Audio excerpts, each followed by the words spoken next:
Have been asking me about my thoughts on the interviews that Colin Kaepernick has been doing for his new graphic novel, Change the Game, and his thoughts on his adoptive parents. So I'm going to show you just a couple of clips from a documentary that I was part of in 2022, Kaepernick and America.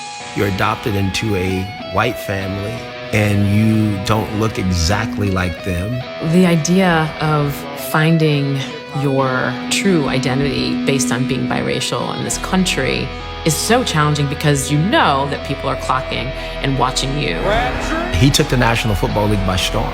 He comes in and through a gesture shakes up everything. It was so much bigger than football.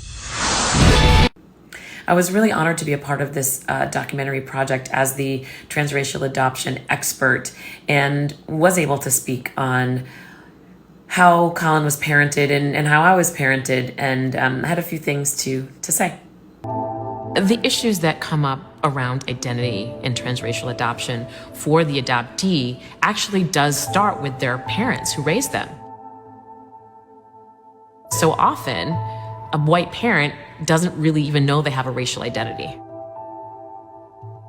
Oftentimes, because we don't help parents understand that, a child has to come into their racial identity largely by their own doing.